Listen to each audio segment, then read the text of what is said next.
nombre del Padre, y del Hijo, y del Espíritu Santo. Amén. La gracia de nuestro Señor Jesucristo, el amor del Padre, la comunión del Espíritu Santo estén con todos ustedes. Y con tu espíritu. Mis hermanos, estamos en el domingo de la 21ª semana del tiempo ordinario. Hoy el Señor nos va a hablar todavía del lenguaje duro que significa lo que implica la presencia de Cristo en la Eucaristía que Jesús nos ofrece. Vamos a presentar al Señor las intenciones que nos han pedido a través de los medios, nos piden a nosotros por los difuntos Guillermo Rivera en su novenario, Jean Paul Cruz Camilo, Francisca Núñez, Agustina Ponciano, José Ramón, Eneida Germán, Ana Joaquina, Marta y Ana Águeda. También presentamos la salud de los enfermos, Vladimir y Raquel.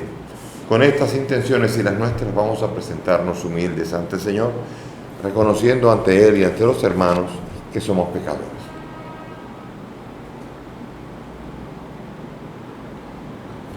Yo confieso ante Dios Todopoderoso y ante ustedes, hermanos, que he pecado mucho de pensamiento, palabra, obra y omisión, por mi culpa, por mi gran culpa. Por eso ruego a Santa María, siempre Virgen, a los ángeles, a los santos y a ustedes, hermanos, que intercedan por mí ante Dios nuestro Señor. Dios Todopoderoso tenga misericordia de nosotros, perdone nuestros pecados y nos lleve a la vida eterna. Amén. Señor, ten piedad. Señor, ten piedad. Cristo, ten piedad. Cristo, ten piedad. Señor, ten piedad. Señor, ten piedad. Gloria a Dios en lo alto del cielo y paz en la tierra a los hombres que ama el Señor. Te alabamos, te glorificamos, te adoramos, te damos gracias por tu inmensa gloria. Señor Dios, Rey celestial, Dios Padre todopoderoso, Señor Hijo único, Jesucristo.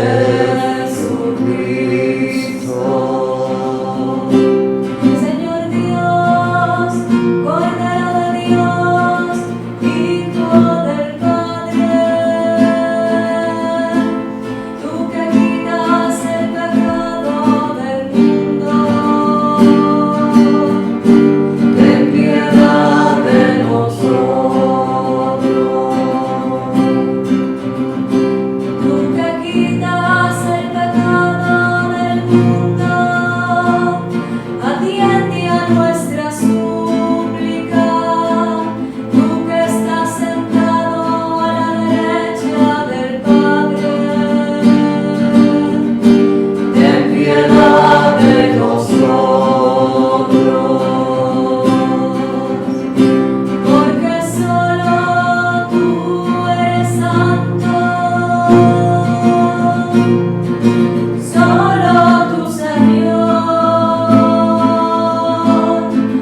solo tú, Altísimo,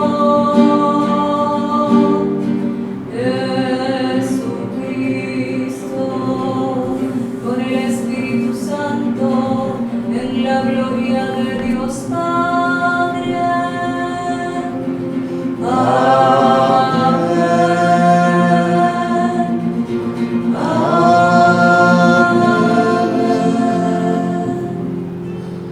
Señor Dios, que unes en un mismo sentir los corazones de tus fieles, impulsa a tu pueblo a amar lo que mandas y a desear lo que prometes, para que en medio de la inestabilidad del mundo estén firmemente anclados nuestros corazones donde se halla la verdadera felicidad. Por nuestro Señor Jesucristo, tu Hijo, que contigo vive y reina en la unidad del Espíritu Santo y es Dios por los siglos de los siglos. Nos sentamos para escuchar la palabra.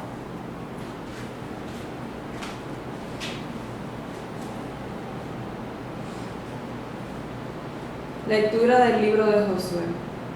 En aquellos días Josué reunió todas las tribus de Israel en Siquem y llamó a los ancianos, a los jefes, a los jueces, a los magistrados, para que se presentasen ante Dios. Josué dijo a todo el pueblo: si no os parece bien servir al Señor, escoged a quién servir, a los dioses a quienes sirvieron vuestros antepasados al este del Éufrates, o a los dioses de los amorreos en cuyo país habitáis. Yo y mi casa serviremos al Señor. El pueblo respondió: lejos de nosotros abandonar al Señor para servir a dioses extranjeros. El Señor es nuestro Dios. Él nos sacó a nosotros y a nuestros padres de Egipto, de la esclavitud. Él hizo a nuestra vista grandes signos, nos protegió en el camino que recorrimos y entre los pueblos por donde cruzamos. Nosotros serviremos al Señor, porque Él es nuestro Dios. Palabra de Dios. Te alabamos, Señor. Al salmo vamos a responder: gustad y ved qué bueno es el Señor. Gustad y ved qué bueno es el Señor. Bendigo al Señor en todo momento, su alabanza está siempre en mi boca. Mi alma se gloría en el Señor, que los humildes lo escuchen y se alegren. Gustad y ved qué bueno es el Señor. Los ojos del Señor miran a los justos, sus oídos escuchan sus gritos, pero el Señor se enfrenta con los malhechores para borrar de la tierra su memoria. Gustad y ved qué bueno es el Señor. Cuando uno grita, el Señor lo escucha y lo libra de sus angustias. El Señor está cerca de los atribulados, salva a los abatidos. Gustad y ved qué bueno es el Señor. Aunque el justo sufra muchos males, de todos los libra el Señor. Él cuida de todos sus huesos, y ni uno solo se quebrará. Gustad y ved qué bueno es el Señor. La maldad da muerte al malvado, y los que odian al justo serán castigados. El Señor redime a sus siervos, no será castigado quien se acoge a Él. Gustad y ved qué bueno es el Señor.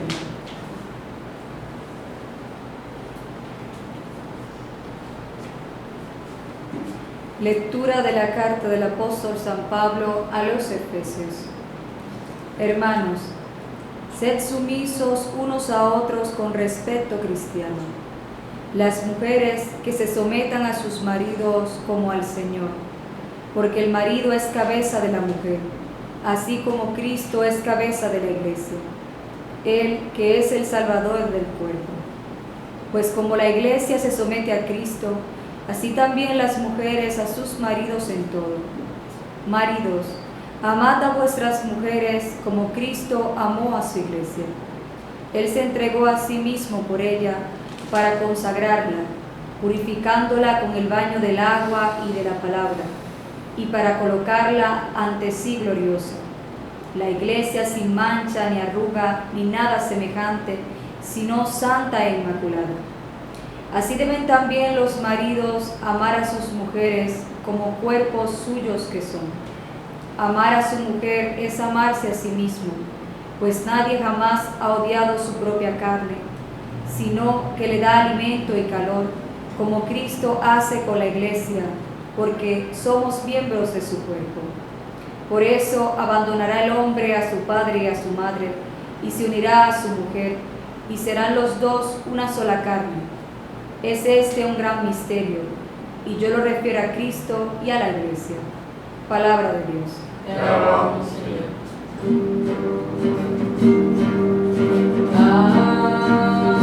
Aleluya, Cristo Jesús es el Señor. Aleluya, Cristo Jesús es el Señor. El Señor esté con ustedes. Y con tu espíritu. Lectura del Santo Evangelio según San Juan. Gloria a ti, Señor. En aquel tiempo muchos discípulos de Jesús al oírlo dijeron: este modo de hablar es inaceptable. ¿Quién puede hacerle caso? Adivinando Jesús que sus discípulos le criticaban, les dijo: ¿esto les hace vacilar? Y si vieran al Hijo del Hombre subir a donde estaba antes. El Espíritu es quien da vida, la carne no sirve de nada. Las palabras que les he dicho son espíritu y son vida. Y con todo, algunos de ustedes no creen. Pues Jesús sabía desde el principio quiénes no creían y quién lo iba a entregar. Y dijo: por eso yo he dicho que nadie puede venir a mí si el Padre no se lo concede. Desde entonces muchos discípulos suyos se echaban atrás y no volvieron a ir con él. Entonces Jesús le dijo a los 12: ¿también ustedes quieren marcharse? Simón Pedro le contestó: Señor, ¿a quién vamos a acudir? Tú tienes palabras de vida eterna. Nosotros creemos y sabemos que tú eres el Santo consagrado por Dios. Palabra del Señor. Gloria a ti, Señor. Siéntense, por favor. Mis hermanos, vemos aquí cómo se menciona en el libro de Josué otra vez el pacto de Siquem. Acaban de entrar en la tierra prometida, acaban de vencer en Jericó y ahora se sientan en Siquem y van a realizar lo que se llama la asamblea de Siquem, donde finalmente se va a hacer un pacto importante, que es una ratificación del pacto del Antiguo, lo que llamamos nosotros del Antiguo Testamento, de Éxodo 19, en donde en el pacto Dios entrega las tablas de la ley al pueblo y hace una alianza a través de Moisés. Esa alianza ahora queda ratificada en el momento en que finalmente Josué ha llegado ya a la vejez, está a punto de morir, y Josué ahora, cumpliendo y habiendo cumplido la misión de completar lo que había iniciado Moisés y que pudiese el pueblo de Israel hacer la travesía para llegar a la tierra prometida que Dios había prometido, y él había sido el instrumento, ahora quiere saber si de verdad el pueblo está dispuesto a escuchar y a no abandonar a Dios. Está llegando a una tierra donde los vecinos tienen otros dioses y es muy fácil irse a uno y a otro. Cuando usted ve que no hay lluvia, fácil irse a los Baales para pedir ayuda y pedir a los dioses esos que manden la lluvia. Y es muy fácil ahora, al tener tantos vecinos, irse a otros dioses y olvidarse de Yahvé, el Señor Dios que los sacó a los israelitas de Egipto, de su esclavitud. Y por eso les pregunto: ¿ustedes quieren? Yo no, yo me quedo en mi casa y yo serviremos al Señor. Una especie de profesión diciendo: yo no sé ustedes sabrán lo que hacen, pero yo definitivamente voy a servir al Señor. Mi casa servirá a Dios y seremos de Él solamente. Y allí entonces los demás ratifican. Lo que pasa es que hasta que no haya la fuerza interior no va a poder ser un pacto bilateral. El pacto es Dios. Dios cumple y Dios cumplió. Dios les dio la tierra prometida, acaban de llegar, dijeron: ya vieron, Dios prometió. ¿Y ustedes van a prometer ahora cumplir los mandamientos de Dios? Sí, lo vamos a cumplir. Así dijeron en Éxodo 19. Y a través del tiempo en el desierto lo rompieron de todas las maneras los mandamientos. Comenzando por otros dioses. Comenzando por el becerro de oro. Y por todas las veces en que lanzaron improperios contra Dios y contra Moisés. Es decir, ahora que Dios necesita que el pueblo esté realmente decidido a caminar y a ponerlo a Él como el verdadero Señor de todo el pueblo y todo el país. Y el pueblo dice que sí. Después el pueblo va a rechazar a Dios y va a pedir un rey que tome el lugar de Dios. Estamos cansados de que tú seas nuestro rey. Necesitamos un rey como los demás, un rey humano, un rey. Y así por eso va el pueblo a elegir a Saúl, cosa que va a disgustar a Samuel. Pero va a ser así. ¿Por qué? Porque el pueblo definitivamente saca muchas veces lo peor de sí. Y eso es un desafío para el cristiano. ¿Qué tanto quieres de verdad ser cristiano? ¿Tú quieres ser creyente o de verdad, sí o no? Porque creyente no es nada. Yo he oído varias personas decir ahora últimamente, están diciendo mucho: yo soy creyente. Y digo: bendito sea Dios, hasta Satanás es creyente, porque si crees ser creyente, es decir, yo creo que Dios existe, Satanás cree que Dios existe. Satanás es creyente y eso no le sirve de nada. Al revés, si tú eres creyente y no vives lo que Dios te pide, pues tú debes estar viviendo con una úlcera, por lo menos sabiendo que Dios existe, porque eres creyente, y estás viviendo lo contrario de lo que Dios te pide. No sé tú, pero eso debe ser horrible. Por eso hay que pedirle al Señor verdaderamente ir un paso más de decir: soy creyente. Creyente es cualquiera. Y decir creyente no es decir nada. Estamos en la fe de Satanás, de los demonios. Imagínense ustedes, como decía eso la carta de Santiago. Dice, tú dices que hay Dios, bendito sea Dios. También los demonios creen y tiemblan. Así que nosotros no encontramos no estamos en otro nivel que no sea el de los. Ahora la pregunta no es tú eres creyente. ¿Tú crees que Dios existe? Muy bien. ¿Y le sirves? ¿Estás con Él? ¿Quieres adorarlo y quieres seguir sus mandamientos y quieres seguir su palabra? Esa es la segunda pregunta y la más importante. Y ahí es donde uno tiene que aprender a responder. Porque ahora el ratificar la fe no consiste como decir, sí, seguiremos a Yahvé, sino vamos a seguir de verdad a Jesús. Vamos a creer en Él, creer que es Dios y seguir su palabra y seguir su vida, su modo de vida y hacer lo que Él me pida. De verdad voy a hacer esto, voy a someterme a Él, voy a hacer de Jesús mi Señor, el que me manda en la vida. Eso no lo pueden hacer los demonios, eso no lo puede hacer Satanás. Llamar a Jesús Señor y hacerlo Señor de su vida. Es decir, someterte al señorío de Jesucristo el Señor. Eso es lo que el Señor ciertamente ahora pide. Lo que en la asamblea de Siquem se pedía, hoy día ahora para el creyente de actual, no es solamente decir sí, yo creo. Ahora es necesario que yo defina ese creo. ¿En qué yo creo? ¿En qué es lo que tú crees? Tú dices, yo soy creyente, sí, explícame en qué tú crees. ¿Qué es lo que crees? ¿Por qué? Porque el Señor vendrá a juzgar, decimos en el credo, y de nuevo vendrá a juzgar a vivos y muertos. Nos vendrá a juzgar según lo que hemos hecho o lo que no hemos hecho. ¿Tú crees eso? ¿Tú crees que Jesús es Dios? ¿Tú crees en el Espíritu Santo que es el Señor y dador de vida? ¿Tú crees en todo esto? ¿Él recibe en tu vida la misma adoración que el Padre y el Hijo? Así, decir creo no es solamente recitar un credo, sino es asumir todas y cada uno de los postulados que están ahí enunciados en el credo. En todo eso yo creo y de verdad, tanto así que lo hago regla de vida. Jesús es mi Señor. Eso no lo pueden hacer los creyentes. Darle al Espíritu Santo la misma adoración y gloria que el Padre al Hijo, eso no lo pueden hacer los demonios. Eso Satanás no lo puede hacer. Decir que creo en la iglesia, en la resurrección de los muertos, espero en ella. Yo creo y quiero resucitar. ¿De verdad quiere resucitar? Eso no quiere hacerlo Satanás. Y así por el estilo, el credo no es solamente decir yo creo y ya. Porque eso es simplemente salir de un problema. Cuando tú tienes que dar respuesta a gente que te lo pregunta. Pero no es a la gente que tienes que darle respuesta, sino a Dios. Por tanto, decir yo creo no es solamente decir que tú crees en la existencia de un Dios.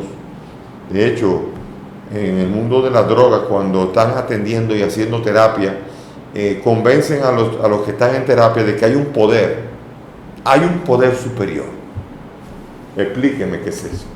O sea, un poder superior tiene nombre, tiene apellido, tiene un espacio para adorarlo a Él y para darle el verdadero y culto en espíritu y en verdad. ¿Cuál es el poder que está por encima? Defínemelo bien. No es todo lo que crea, no es que cualquiera crea lo que quiera, porque no es que todos los credos, todo lo que yo creo es válido para yo salvarme. La salvación no es que todo el mundo que diga que es creyente se salvará, no es así. Eso es duro decirlo. Y yo quisiera poder enseñar otra cosa, pero yo tengo el deber como pastor de explicar que hay que explicitar la fe. La fe simplemente no es decir yo creo, la fe es tener verdaderamente la conciencia de quién es la figura del Salvador. ¿Quién es el Salvador? ¿Quién es el que te salva? Y esa es la pregunta importante. Y la siguiente es, tú le estás sirviendo y estás haciendo un camino que de verdad te lleva a la salvación que ese Salvador quiere hacer en ti. Porque no basta decir tampoco que Él es el Salvador. Muy bien, Él es el Salvador de los que se portan bien. ¿Te portas bien? Porque es la pregunta. No es solamente decir Él es el Salvador. Eso es otra de las grandes respuestas un poco más precisas, pero que tampoco definen mucho verdaderamente si esa fe te salva o esa fe verdaderamente te permitirá participar de las promesas de Dios. Jesús ha prometido a todo el que en Él cree, y eso quiere decir al que le sirve, al que obra el bien, al que ama a los demás, le ha prometido la vida eterna. La vida eterna no es solamente una especie de examen en donde el examen dice, ¿qué es lo que hay que hacer para entrar al cielo? De creer. Sí, pasó el examen, pase por acá. No es así. Ahora vas a tener que explicar tu fe. Hay movimientos de cuando tú dices, en el inicio, cuando tú dices tú tienes fe, sí, explícamela. Dame razón de la fe. ¿Cuál es la fe? La fe tiene nombre, apellido, tiene obras, tiene signos, tiene señales que yo puedo decir que tengo fe. ¿De qué le sirve al hombre decir yo tengo fe y no tengo obras? ¿Acaso esa fe podrá salvarle? Dice Santiago. Por tanto, aquí se nos está pidiendo a nosotros una ratificación de la fe. El pacto de Ezequiel no es solamente decir, sí, siga para adelante. No es una pausa para seguir y coger un poco de fresco y seguir adelante. Es una especie de revisión de la fe, auténtica revisión de en qué yo creo y si estoy cumpliendo con aquello que me pide la fe y me exige la fe a mí.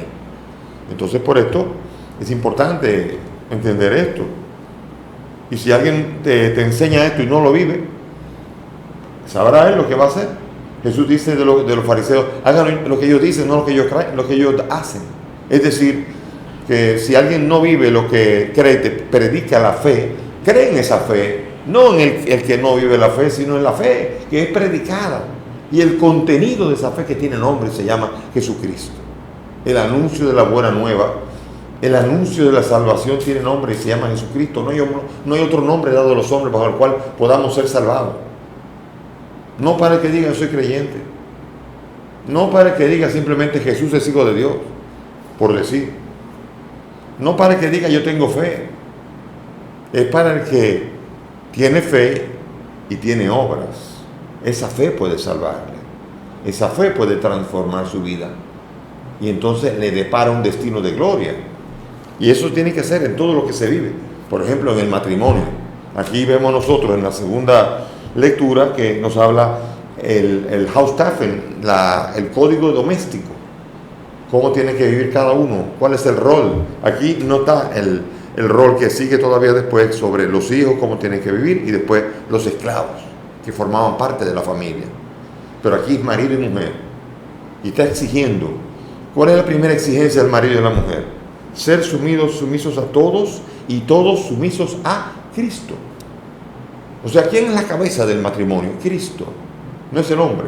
El hombre la representa. Como que el Salvador, ¿quién es? ¿El Papa? No, él representa al Salvador, pero el Salvador es Cristo.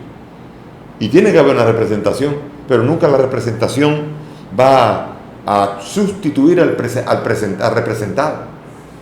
Si Jesús representa, el hombre, el marido representa a Cristo en el matrimonio, no quiere decir que el Salvador del matrimonio es el marido, es Cristo. Y tampoco también si el Papa es el cabeza de la iglesia, cabeza visible, el vicario de Cristo, no quiere decir que él toma la función de Cristo, toma el lugar de Cristo para representarnos a Cristo y para ayudarnos a ver a Cristo en persona. Pero es Cristo el que salva. Como es Cristo el que realiza la Eucaristía, cada vez que se realiza una Eucaristía, es in persona Christi, es en la persona de Cristo. El sacerdote le presta los labios y los gestos a Cristo para que Él se haga presente, haga una anamnesis, vuelva otra vez. Ese mismo gesto que Él hizo en la última cena y que completó en la cruz y en la resurrección, se realice de nuevo aquí. Otra vez toda la fuerza salvadora de la muerte y la resurrección de Cristo. Cada vez que comemos de este pan, anunciamos la muerte de Cristo hasta que vuelva. Lo dice 1 Corintios 10. Pidamos entonces al Señor que en esta relación marido y mujer, en donde vemos nosotros que las mujeres, el sometimiento de la mujer al marido es algo que hoy día la sociedad moderna lo detesta, con este fuerte empecinamiento del empoderamiento de la mujer. La mujer que trabaje, la mujer que se faje, la mujer tiene que ganar dinero, la mujer tiene que hacer todo. Bueno, y el hombre también, sí. Y los hijos, bueno, los hijos bien, que se queden ahí tranquilos. Ellos crecerán solos. Sí, eso es la verdadera derrota de la familia en Europa. Ha sido verdaderamente todo este empoderamiento que ha impedido que crezcan los hijos con su padre y con su madre. Han crecido en guarderías y han aprendido a amar a aquellas que les pagan para que los cuiden, nada más. Y de esa manera no se puede crecer en toda la plenitud que se pretende vivir. Bueno, que tiene que ser de otra manera, ya veremos, vamos a ver. Pero aquí ciertamente está diciendo la importancia del amor que tiene que tener, el amor de cuidado que tiene que tener el marido con la mujer. Cuiden, amen a sus mujeres como Cristo amó a su iglesia. Lo decía el otro día y lo vuelvo a decir hoy todavía. ¿Cuánto la amó? ¿Cuánto amó Cristo a la iglesia? Fácil, vea a Cristo. Y vea a Cristo cuando está condenado a muerte. Cuando es sometido a latigazos. Cuando lo hacen caminar con la cruz a cuestas y cae 3 veces. Se desbarata las rodillas. Tiene la espalda desollada. Tiene la cabeza llena de agujeros de una corona de espinas. Todo eso porque ama a su iglesia. Y sigue caminando todavía. No desfallece. Llega a lo último de sus fuerzas y finalmente se deja clavar en la cruz. Brazos, manos y pies. Y finalmente la atraviesa en el costado con una lanza. Usted quiere mayor manifestación del amor.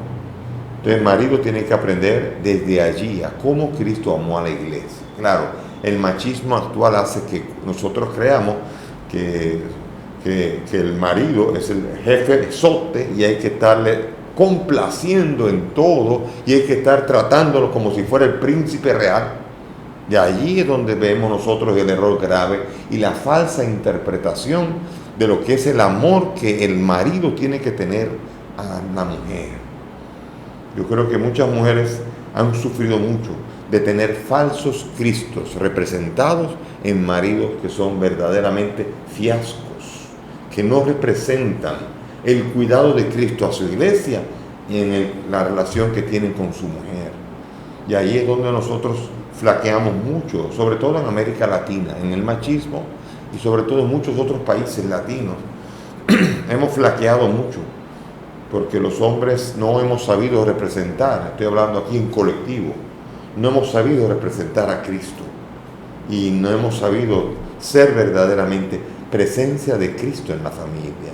Y por eso en la familia está el gran ausente que es Cristo, causado muchas veces por los grandes ausentes que son los maridos y padres de familia, papás, varoncitos que viven creyendo que la vida puede ser alegre y después también alegre la entrada al reino de los cielos, cosa que es completamente incompatible. Y finalmente, Jesucristo en el capítulo 6 acaba de radicalizar su discurso. Él ha comenzado hablando de un verbo. Fíjense en el texto, porque aquí hay gente que utiliza la Biblia, por ejemplo, tengo hermanos separados que dicen, que la Biblia es la Reina Valera. No, la Reina Valera no, porque está en español. La Biblia no está en español, la Biblia no está en inglés, no está en ninguna, todas son traducciones. Hay que ir al texto original. Y en el texto original, en el capítulo 6, Jesús ha comenzado hablando y diciendo, el que come, usando el ofagón, el que come mi carne, tiene vida eterna. Y todo el mundo diciendo, bueno, sí, qué imagen más bonita. El que come, él es el alimento, sí, pero no se dan cuenta. Y finalmente cuando él dice, el pan que yo les daré es mi propia carne, comienzan a levantar las orejas y decir, ¿cómo puede usted decir que vamos a comer su carne y su sangre? Y entonces allí cambia en el versículo 54, de ahí en adelante cambia el verbo. Ofagón, ahora cambia por trogón. El que me mastica. Trogón significa esto, es masticar, literalmente, roer. Y aquí Jesucristo lo que ha querido es radicalizar para que si se creían que era una imagen, para que entiendan que es de verdad, que hay que masticarlo. Y por eso, a partir de allí sale el versículo 60 donde dice, este modo de hablar es inaceptable, imposible. Y se fueron. El hombre va a decir que lo vamos a masticar, imagínense, y se van. Y no solamente eso, Justino de Roma, discípulo de Juan, que escribió este evangelio, tiene que hacer una apología ante los romanos diciendo, no estamos comiendo a un ser humano cada vez que celebramos la misa. Estamos comiendo verdaderamente la carne del Hijo del Hombre. Cuando tomamos un pan, y lo explica, no lo dice con la transubstanciación, pero explica eso. ¿Por qué? Porque era tan real que se creía que se comía al Hijo del Hombre, que los romanos acusaban a los cristianos de antropófagos, que se comían un hombre cada vez que celebraban la misa. Creían que agarraban un hombre y se comían un hombre, se lo comían vivo. Y sin embargo, Justino es el que explica la Eucaristía, y la explica para entender que sí, comemos al Hijo del Hombre, pero el Hijo del Hombre muerto y resucitado. Y entonces allí viene, y Justino, Papa, acaba siendo mártir también, porque la apología no sirve para el que no quiere aceptar. Y hay muchos hermanos separados que nunca van a leer la Biblia en griego, en el texto recibido, en el texto original. Hay muchos pastores protestantes que nunca han leído la Biblia en griego.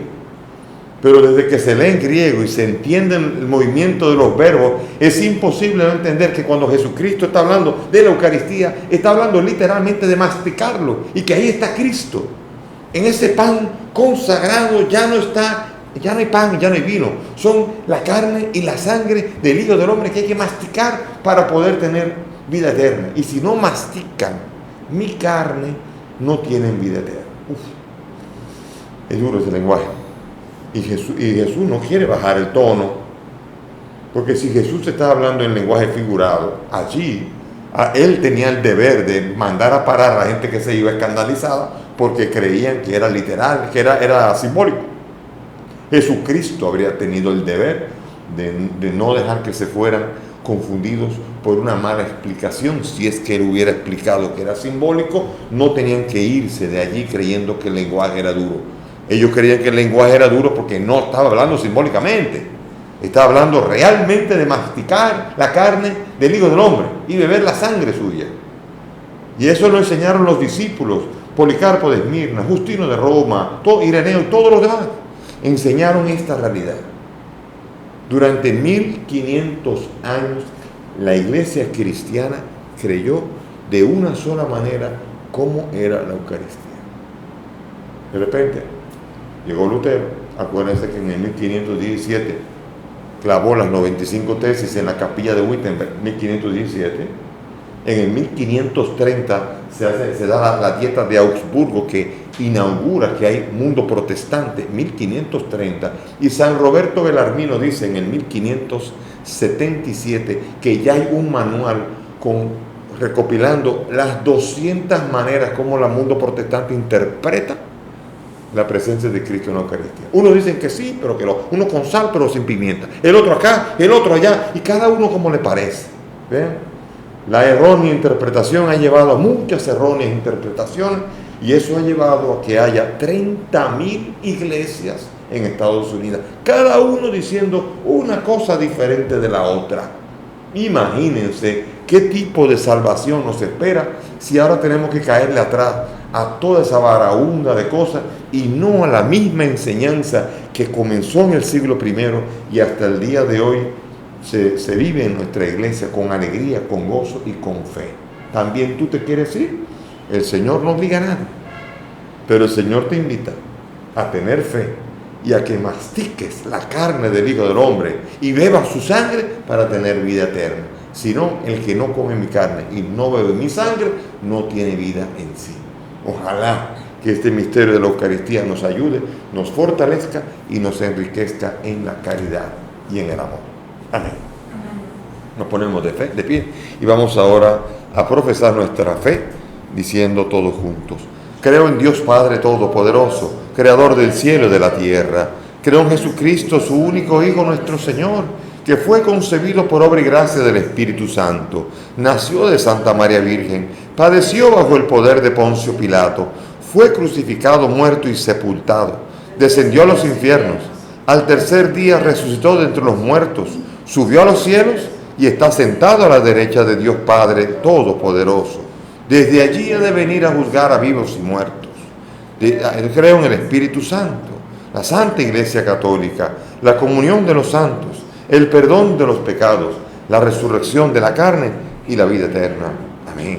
Elevemos nuestras súplicas confiadas al Dios que nos ama, al Dios de la alianza, al Dios de la nueva alianza en Cristo. Por la Iglesia que quiere ser fiel a su Señor en las vicisitudes de la historia, roguemos al Señor. Te rogamos, óyenos. Por los que vacilan en su fe, roguemos al Señor. Te rogamos, óyenos. Por los esposos divorciados, desunidos, que conviven sin amor, roguemos al Señor. Te rogamos, óyenos. Por nosotros aquí reunidos, que como Pedro queremos ser fieles a Jesucristo, roguemos al Señor. Te rogamos, óyenos. Pidamos al Señor por los difuntos Guillermo, Ana Joaquina, Jean Paul, Francisca, Agustina, Marta, José Ramón, Ana y Eneida, para que el Señor los acoja en su reino y los revista de gloria y inmortalidad. Roguemos al Señor. Te rogamos, óyenos. Por los enfermos Vladimir y Raquel, para que reciban la salud que tanto necesitan y sean agradecidos al Dios que se los da, roguemos al Señor. Te rogamos, óyenos. Padre del cielo, escucha estas peticiones, te las presentamos por el mismo Cristo nuestro Señor. Amén. Pueden sentarse. Esto que te doy es vino y pan, Señor. Esto que te doy es mi trabajo, es mi corazón, mi alma, es mi cuerpo y mi razón, es esfuerzo de mi caminar. Toma mi vida, ponla en tu corazón, dame tu valor y llévame. Cambia mi pan en tu carne y mi vino en tu sangre, y a mi Señor, renuévame,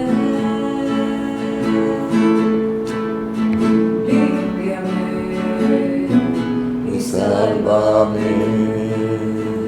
Oren mis hermanos para que este sacrificio que mire ustedes sea agradable a Dios Padre Todopoderoso. El Señor reciba de tus manos este sacrificio para la alabanza y gloria de su nombre, para nuestro bien y de toda su santa iglesia. Amén. Señor, que con un mismo y único sacrificio adquiriste para ti un pueblo de adopción, concede propicio a tu iglesia los dones de la unidad y de la paz. Por Jesucristo nuestro Señor. Amén. El Señor esté con Y ustedes. con tu espíritu. Levantemos el corazón. Lo tenemos levantado así. Demos gracias al Señor nuestro Dios. Es justo y necesario. En verdad es justo y necesario, nuestro deber y salvación, darte gracias siempre y en todo lugar, Señor Padre Santo, Dios Todopoderoso y Eterno, por Cristo el Señor nuestro.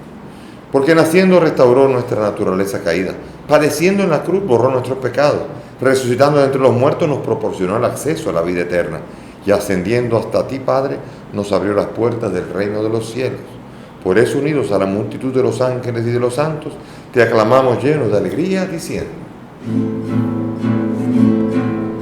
Santo, santo, santo. Santo, santo, santo. Los cielos y la tierra están llenos de tu gloria. Los cielos y la tierra están llenos de tu gloria. Hosana en lo alto del cielo. Hosana en lo alto del cielo. Santo, santo, santo. Santo, santo, santo.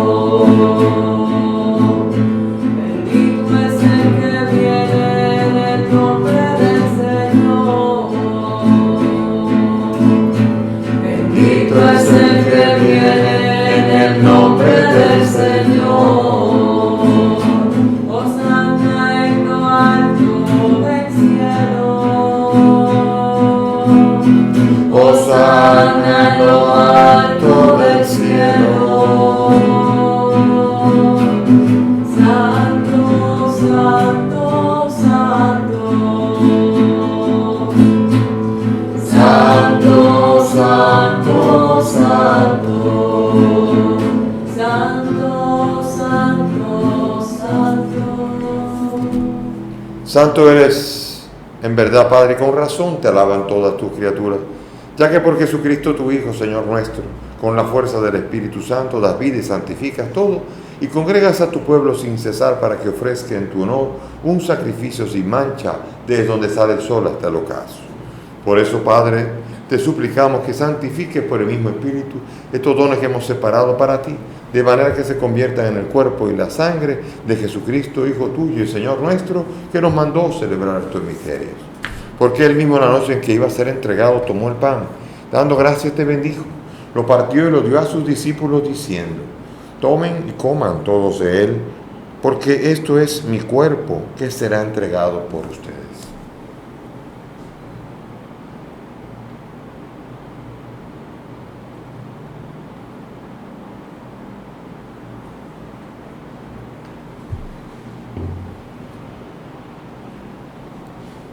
Del mismo modo, acabada la cena, tomó el cáliz, dando gracias te bendijo, y lo pasó a sus discípulos diciendo: tomen y beban todos de él, porque este es el cáliz de mi sangre, sangre de la alianza nueva y eterna, que será derramada por ustedes y por muchos para el perdón de los pecados.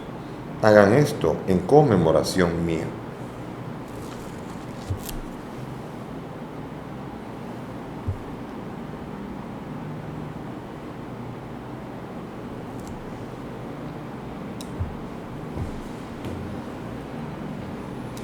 Este es el sacramento de nuestra fe. Anunciamos tu muerte y proclamamos tu resurrección. Ven, Señor Jesús.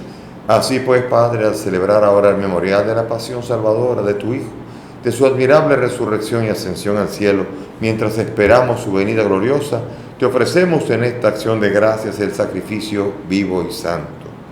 Dirige tu mirada sobre la ofrenda de tu iglesia y reconoce en ella la víctima por cuya inmolación quisiste devolvernos tu amistad, para que fortalecidos con el cuerpo y la sangre de tu Hijo y llenos de su Espíritu Santo, formemos en Cristo un solo cuerpo y un solo espíritu. Que Él nos transforme en ofrenda permanente, para que gocemos de tu heredad junto con tus elegidos, con María la Virgen, Madre de Dios, su esposo San José, los apóstoles y los mártires y todos los santos, por cuya intercesión confiamos obtener siempre tu ayuda. Te pedimos, Padre, que esta víctima de reconciliación traiga la paz y la salvación al mundo entero. Confirma en la fe y en la caridad a tu iglesia peregrina en la tierra, a tu servidor, el Papa Francisco, a mí, indigno siervo tuyo, a los obispos, presbíteros y diáconos y a todo el pueblo redimido por ti. Atiende los deseos y súplicas de esta familia que has congregado en tu presencia. Reúne en torno a ti, Padre misericordioso, a todos tus hijos dispersos por el mundo, a nuestros hermanos difuntos, Guillermo, Jean Paul, Francisca, Agustina, José Ramón, Eneida, Marta, Ana Águeda, Ana Joaquina y todos los que han muerto en tu presencia. Reúnelos donde esperamos gozar todos juntos. Recíbelos en tu reino, en la plenitud eterna de tu gloria, por Cristo el Señor nuestro, por quien concedes al mundo todos los bienes. Por Cristo, con Él y en Él, a ti, Dios Padre omnipotente, en la unidad del Espíritu Santo, todo honor y toda gloria por los siglos de los siglos. Amén, amén, amén. Amén, amén, amén. Amén, amén, amén. Ahora juntos como hermanos dirijámonos al Padre con la oración que el mismo Maestro nos ha enseñado. Padre nuestro que estás en el cielo, santificado sea tu nombre. Venga a nosotros tu reino. Hágase tu voluntad en la tierra como en el cielo. Danos hoy nuestro pan de cada día. Perdona nuestras ofensas, como también nosotros perdonamos a los que nos ofenden. No nos dejes caer en la tentación y líbranos del mal. Líbranos de todos los males, Señor, y concédenos la paz en nuestros días, para que, ayudados por tu misericordia, vivamos siempre libres de pecado y protegidos de toda perturbación, mientras esperamos la gloriosa venida de nuestro Salvador Jesucristo. Tuyo es el reino, tuyo es el poder y la gloria por siempre. Señor Jesucristo, que has dicho a tus apóstoles: la paz les dejo, mi paz les doy. No mire nuestros pecados, mira la fe de tu iglesia Y conforme a tu palabra, concede a tu iglesia la paz y la unidad. Tú que vives y reinas por los siglos de los siglos. Mis hermanos, que la paz del Señor esté con todos ustedes. Dense fraternalmente la paz. Cordero de Dios, que quitas el pecado del mundo. Ten piedad de nosotros. Cordero de Dios, que quitas el pecado del mundo. Ten piedad de nosotros. Cordero de Dios, que quitas el pecado del mundo. Danos la paz.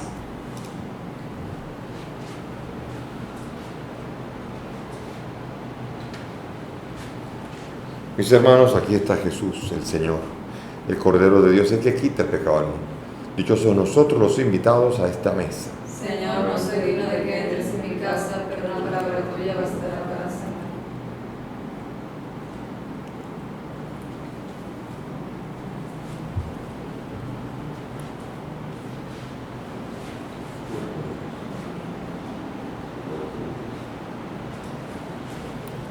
Vamos ahora.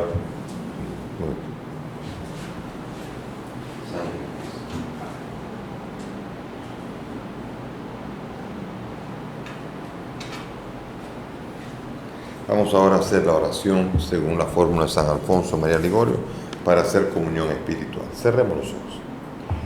Creo, Jesús mío, que estás real y verdaderamente en el cielo y en el santísimo sacramento del altar. Te amo sobre todas las cosas y deseo vivamente recibirte en mi alma. Pero como ahora no puedo recibirte sacramentado, ven al menos espiritualmente a mi corazón. Y como si ya te hubiese recibido, te abrazo y me uno de todo a ti, Señor. Y no permitas nunca que me separe de ti. Amén. Amén.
Oremos.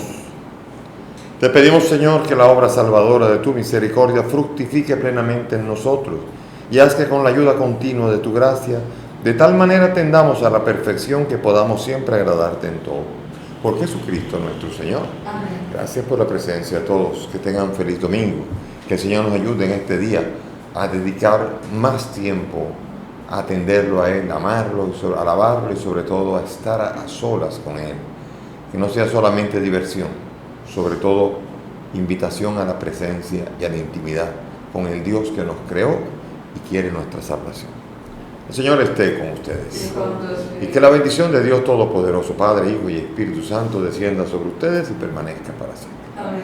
Podemos ir en paz. Demos gracias a Dios.